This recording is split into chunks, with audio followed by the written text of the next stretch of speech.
Olá, sejam muito bem-vindos a mais uma videoaula da disciplina de órgãos de máquinas 1.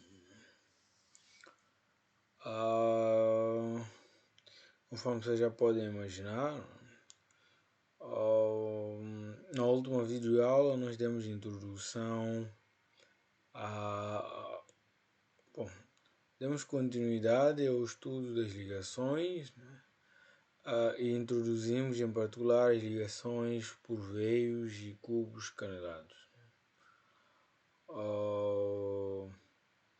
Falamos basicamente de uma descrição bastante geral, né, da ligação, dos elementos que compõem a ligação, que é basicamente o veio e o cubo, né, sendo que o veio contém dentes ao longo da sua superfície, que são uniformemente distribuídos ao longo da mesma superfície, né? E do outro lado o cubo contém várias ranhuras, ou sobre o cubo são executadas várias ranhuras por onde penetram os dentes do veio. Então dessa forma garante-se a ligação. Bom, chegamos a enunciar algumas vantagens, como por exemplo o aumento da capacidade de carga pela multiplicidade das superfícies de transmissão da mesma. Vimos também que podemos encontrar vários tipos de dentes, né? Assim como diversos tipos de centrais. E no fim nós falamos um bocadinho dos critérios de capacidade de trabalho, né? Deste tipo de ligações, né? Então vamos dar continuidade, né? E vamos focar-nos deste modo no estudo ou na análise de resistência das ligações, né? Ou simplesmente vamos focar-nos ao cálculo de resistência das ligações por veios e cubos canelados.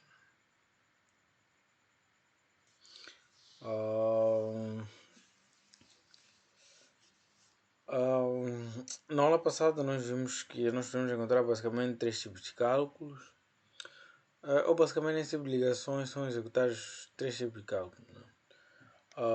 Temos o cálculo mais simplificado, que é considerado como sendo critério generalizado e considera o esmagamento, mas com uma visão bastante simplificada, né? Depois temos o primeiro cálculo nós designamos de cálculo simplificado, que na sua essência é cálculo esmagamento. Depois podemos encontrar também o cálculo ao esmagamento, né? E por fim o cálculo ao esmagamento também, mas que limitamos ao desgaste, né? Bom, então nós assumimos que é o cálculo simplificado, o cálculo ao esmagamento e o cálculo ao desgaste, né? Bom, a grande diferença nesses cálculos está na forma da determinação da tensão admissível, né? Conforme nós vimos na aula passada, né? Nós dissemos que os critérios de capacidade de trabalho para este tipo de ligações são basicamente dois, né? Um deles é o desgaste do tipo mecânico corrosivo, né? Que é originado por vários fatores que não importa aqui voltar a frisar, né? Uma vez que já vimos na aula passada. E também esse é um dos critérios de capacidade de trabalho. O outro seria o esmagamento da superfície em contato. Ok, então cálculo simplificado pelo critério generalizado. Esse cálculo, conforme já havia adiantado, né, consiste basicamente em limitar a tensão de esmagamento. Do ponto de vista da expressão de cálculo, é muito similar à expressão do cálculo das ligações chavetadas, né? Com exceção de que nesse caso nós incorporamos alguns coeficientes que vão tomar em consideração, ou melhor, Assumimos que a tensão de esmagamento é igual à força tangencial, né? Conforme pode-se ver aqui, será igual à força tangencial por unidade da área, né? Ok, por unidade da área, né? Então temos a tensão igual à força por unidade da área.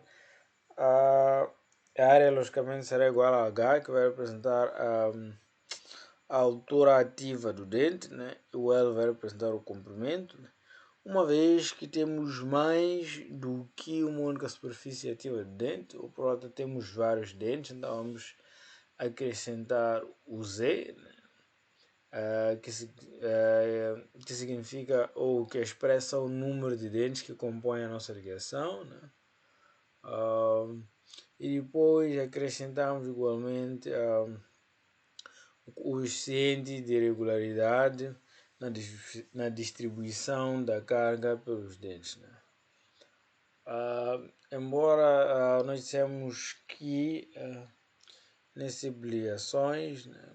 Bom, em particular quando temos a centragem pelos flancos, dissemos que a regularidade, dissemos que conseguimos uma regularidade um tanto que satisfatória do ponto de vista da distribuição da carga. Mas mesmo assim há alguma pequena irregularidade que deve ser considerada para o cálculo, né? Então dessa forma nós consideramos essa irregularidade através do coeficiente de irregularidade na distribuição da carga, né? E esta tensão, o real, logicamente, terá que ser menor ou igual à tensão admissível ao esmagamento, né? Temos aqui a exemplificação de alguns parâmetros de cálculo. Bom, o diâmetro dm, conforme está aqui, vai ilustrar o diâmetro médio da ligação, né? Que é basicamente a soma do diâmetro exterior e o diâmetro interior sobre 2, né? Então vamos ter um diâmetro médio, mais ou menos aqui nesta zona, conforme pode ver no mouse, né? E H, conforme dissemos, é a altura de trabalho do dente, né? Okay? Vai representar esta pequenita altura, né? Okay? Em que há contato efetivo entre as duas superfícies das peças conjugadas, né? Bom, o D maiúsculo representa o diâmetro externo, o D minúsculo representa o diâmetro interno do veio, né? O D maiúsculo é o diâmetro externo. Bom, o F vai representar o chanfro, o M o módulo e por aí fora, né? Do ponto de vista da tensão admissível ao esmagamento, poderá ser retirada de algumas tabelas. Poderá ser retirada de recomendação de algumas tabelas, algumas delas para máquinas gerais e outras para algumas máquinas de elevação e de transporte de carga, né? Em função do tipo da ligação, né? E das condições de exploração.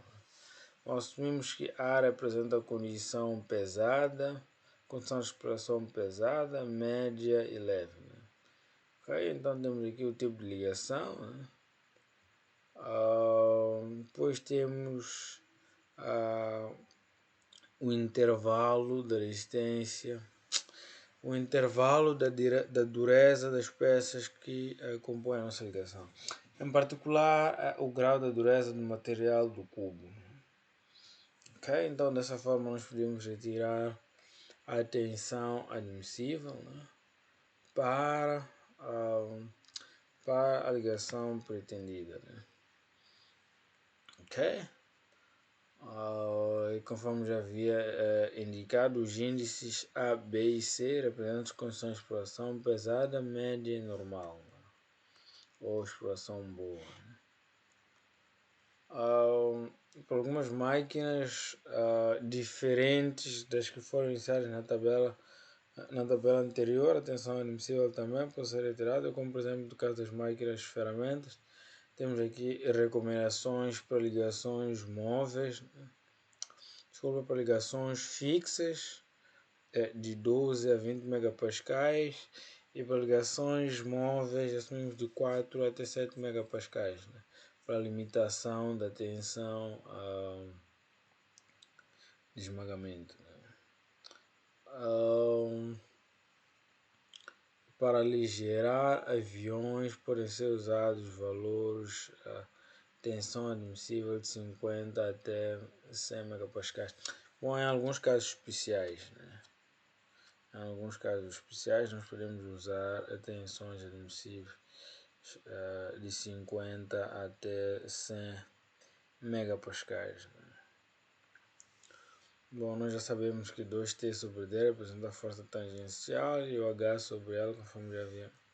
O H vezes L representa o produto da área, né? Da área das duas superfícies em contato. Cálculo ou esmagamento. A forma para cálculo ao esmagamento, né, é bastante similar ao cálculo pelo critério generalizado, né? Bom, com particular enfoque ou com particular atenção de que esse cálculo é feito com o objetivo de reduzir as possíveis deformações plásticas das superfícies em contato. Então, do ponto de vista da expressão matemática, temos aqui a força tangencial, 2T sobre D, né? Vezes a área. A área multiplicado pelo número de dentes para ter a área total da superfície em contato, né? Isto terá que ser menor ou igual à tensão admissível ao esmagamento.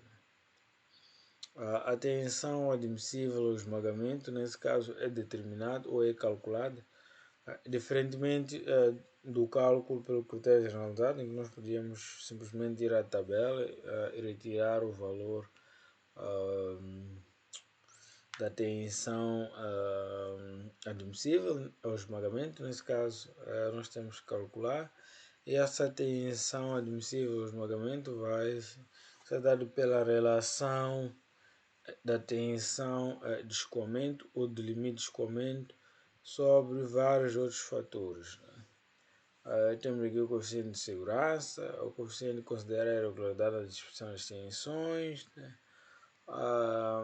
O coeficiente de longevidade da ligação, né? O coeficiente toma em conta os erros de fabricação, os coeficientes de carga dinâmica. Sigma E representa o limite de escoamento, conforme já falamos. O S vai representar os valores de coeficiente de segurança, que recomenda valores na ordem de 25 a 40% de margem de segurança para a ligação, né? Sendo que os menores valores são para superfícies superfícies não temperadas, os maiores valores são para superfícies temperadas, né? Okay. O KPI representa o coeficiente de irregularidade na distribuição das tensões, né?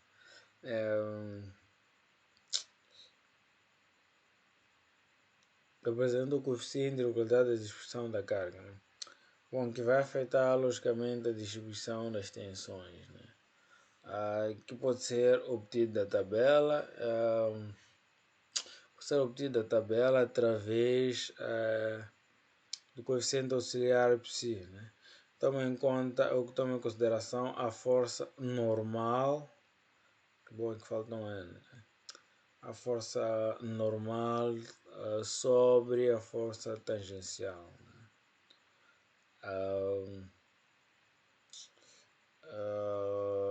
E para ligações por cubos canelados que suportam engrenagens, no caso em que temos uma ligação em que o cubo em particular é uma roda dentada, nós podemos determinar o valor desse coeficiente psi como sendo o diâmetro médio da ligação por veios e cubos canelados sobre o diâmetro primitivo da transmissão por engrenagens vezes o coeficiente da pressão, que em geral são 20 graus, né? O índice W representa aqui o diâmetro de funcionamento, né? Assim como o alfa-W representa um ângulo primitivo de funcionamento. Okay? Então, uma vez conhecido o valor desse coeficiente psi, nós podemos retirar o valor do coeficiente de irregularidade na distribuição da carga. Ok? Temos aqui vários valores, né, para esses coeficientes. Depois também temos o coeficiente de longevidade. O coeficiente de longevidade vai toma em consideração a concentração de tensões. O coeficiente de longevidade será igual à soma do coeficiente de concentração de tensões, a torção do veio, assim como do coeficiente de concentração de tensões por assimetria da distribuição da coroa relativamente ao cubo.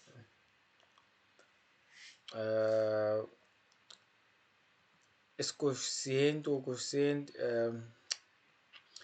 coeficientes poderão ser tirados de tabelas, assim como de gráficos, né?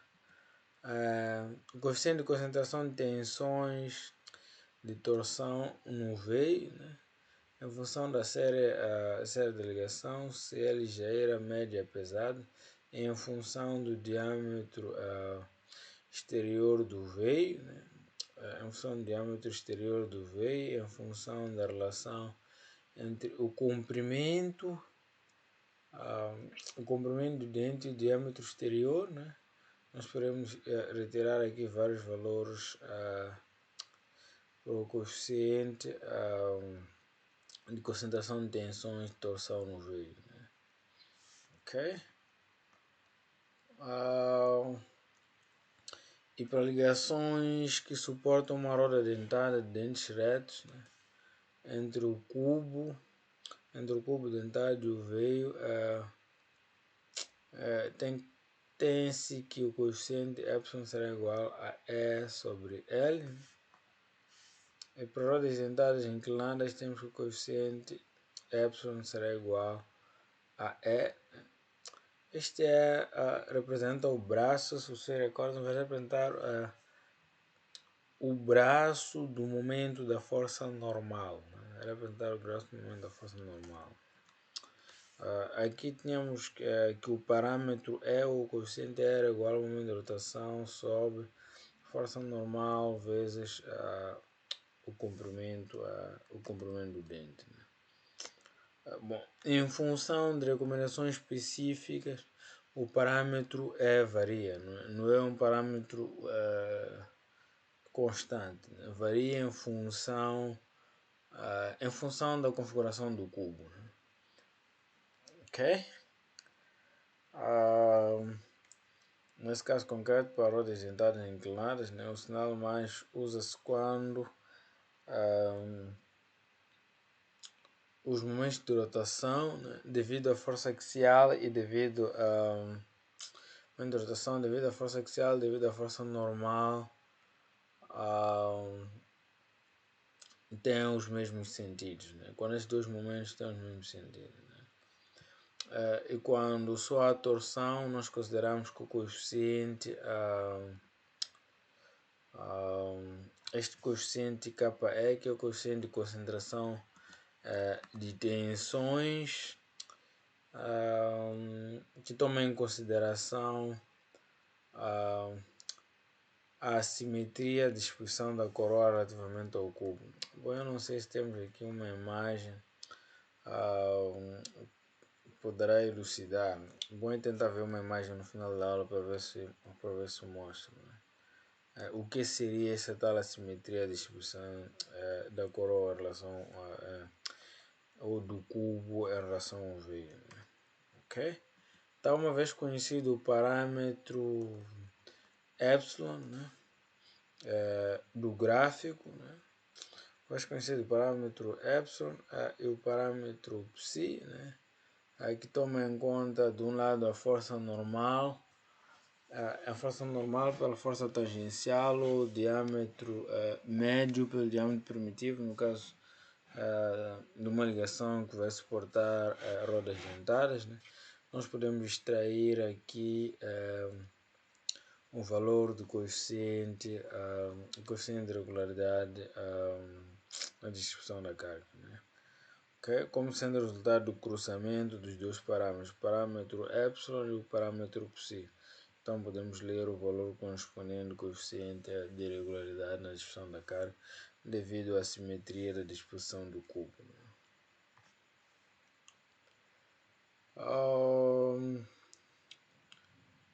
O K-Aero representa o coeficiente de concentração de tensões devido aos dados de fabricação, né? No caso de erros do passe no paralelismo menores que 0,02 mm, nós temos que o coeficiente de erro poderá variar de 1.1 até 1.2, né? Nos casos em que temos uma precisão de fabricação bastante baixa, né, o coeficiente poderá assumir valores de até 1.6. Né? E quando as peças são submetidas a alguns tratamentos térmicos, como por exemplo o amaciamento,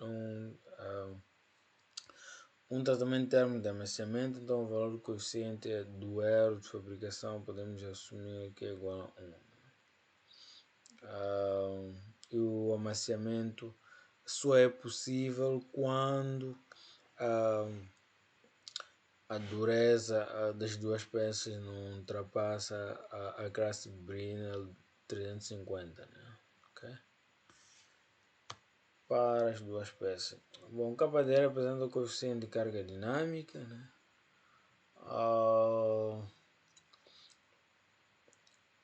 Poderá considerar a reversibilidade da carga, né? Por exemplo, temos um momento que poderá temos uma carga exterior que poderá assumir mais do que uma direção, né? Ok? Embora nós assumimos que é com a ausência de choques durante o funcionamento, né? Então, quando temos uma reversibilidade bastante baixa, nós assumimos que o coeficiente de carga dinâmica é igual a 2, né?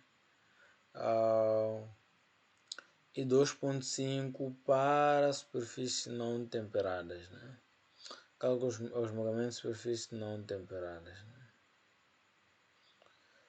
Ok? E também nós podemos determinar o coeficiente de carga dinâmica como sendo a relação do momento torsor de arranque sobre o momento torsor nominal do motor elétrico. Bom, e geralmente temos que pela essa relação o valor do coeficiente de carga dinâmica varia de 1.4 até 1.6. Cálculo ao desgaste. Conforme o nome já sugere, é cálculo ao desgaste, então logicamente que vai surgir para limitar a possibilidade da ocorrência de fenômenos de desgaste na nossa ligação. Igualmente no cálculo ao esmagamento, o cálculo ao desgaste, bom, por vista de expressão do cálculo da tensão é basicamente a mesma em comparação com o cálculo ao esmagamento. O exercício consiste na determinação da tensão admissível, da tensão ao esmagamento admissível ao desgaste. Ok? E no caso do cálculo ao desgaste,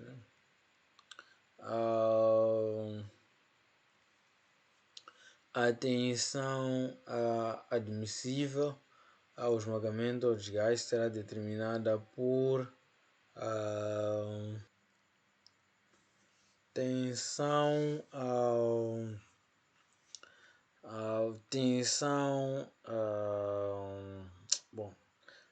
a tensão admissível ao esmagamento do desgaste para o cálculo do desgaste será igual à tensão admissível ao esmagamento condicional ou condicionado sobre a relação ou sobre um conjunto de coeficientes, né?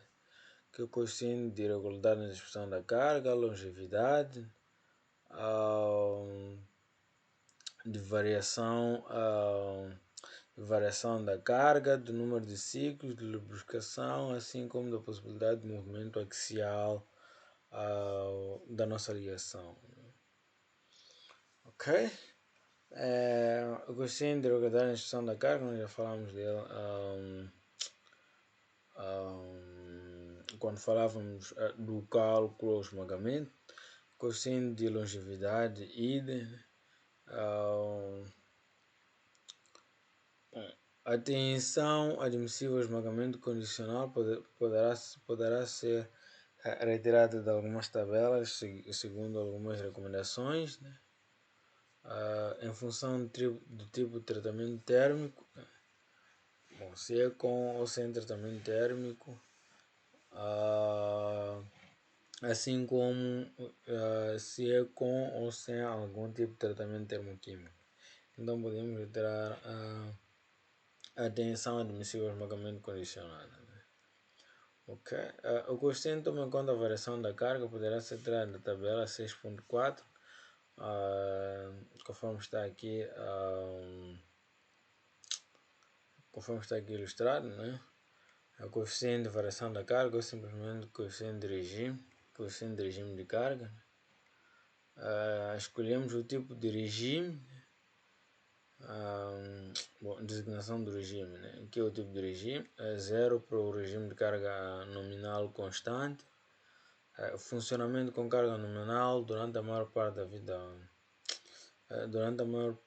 da vida útil da ligação e assim em diante, né? Então dessa forma nós podemos retirar o nosso valor, podemos retirar na última coluna o valor do coeficiente de variação da carga, né? Pode-se observar que quanto maior for a variação da carga, menor é o valor do coeficiente de variação da carga, né? Ok?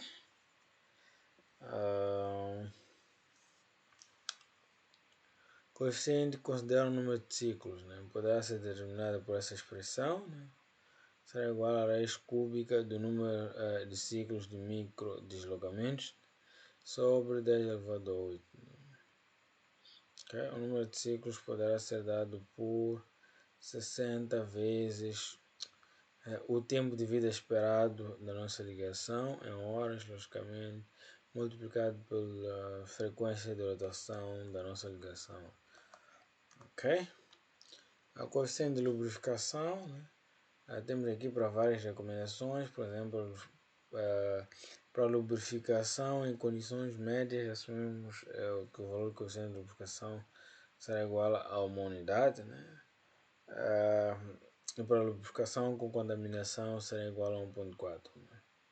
Para lubrificação sem contaminação temos que o coeficiente de lubrificação será igual a 0.7. O coeficiente considera o movimento axial de pelo menos um dos elementos da nossa ligação, né? Bom, poderá ser um movimento axial indesejado, no caso de ligações fixas, né? Mas quando temos ligações móveis, o movimento axial está previsto, né? Então, para ligação fixa, o coeficiente do movimento axial será tipicamente igual a 1, né? Quando temos ligações móveis sem carga, assumimos 1.25. Quando temos ligações móveis sobre carga, poderá assumir valores na ordem de 3, né? O coeficiente de movimento ou de movimentação axial das peças da nossa ligação. Então, desta forma, chegamos ao fim de mais uma videoaula, né? Bom, foi uma videoaula bastante curta, né? E um pouco prática, né? Bom, prática do ponto de vista de procedimentos práticos para o cálculo de resistência, para o cálculo ou para a verificação da resistência da nossa ligação. Né? Então espero que tenham gostado da aula, né? E já sabem, em caso de dúvidas, sugestões e por aí fora, né? Não hesitem em entrar em contato, estaremos sempre disponíveis para ajudar-vos numa melhor compreensão. Né? Ok, obrigado e até a próxima aula.